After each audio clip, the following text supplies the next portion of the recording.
पशुपति व्रत करने वाली मेरी बहनें, मेरे भाई, मेरे बेटियां, बेटा जो व्रत करते हैं, उनसे निवेदन है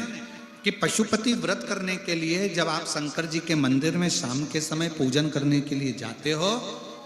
मंदिर से जब आते हो ना, तो किसी के घर पर मत रुका करो, किसी के कहने पर कहीं जाकर रुका मत करा करो।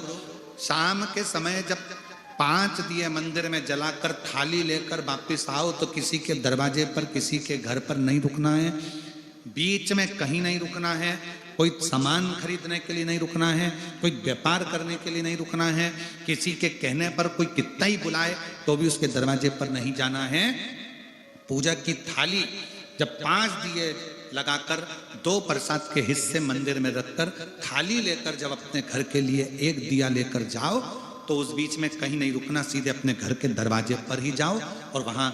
राइट हैंड में बैठकर दिया लगाओ। घर के अंदर जाकर जो प्रसाद का एक हिस्सा है भोजन करने से पहले वो पाओ। इसको पशुपति व्रत करते। कई माताओं की आदत रहती है, मंदिर से आते आते इसने रोक लिया, वहां बात करने खड़ी हो गई, उसने रोक लिया, वहां बात करने खड़े हो गए, सहेली साथ में गई थी तो उससे बात करने खड़े हो गए, उसके दरवाजे पर चले गए, किसी ने कह दिया काकी इधर आओ, उसके दरवाजे पर पहुंच गए। अपने पूजन की थाली लेकर जब पशुपति व्रत कर कर शाम को पूजन कर कर वापिस आओ, तब दिया एक और प्रसाद का हिस्सा जब लेकर आओ तो अपने घर और बाबा से दिल से अपने घर पर आकर जब वो कंकर शंकर की भूमि की रज अपने दरवाजे पर पड़ेगी, कंकर शंकर की भूमि की धूल जब अपने घर पर गिरेगी, तो अपने घर में अगर कोई दिक्कत भी होगी तो उसके रज के गिरने से वो घर भी पवित्र होता चले जाएगा और कार्य सफल होता चलेगा।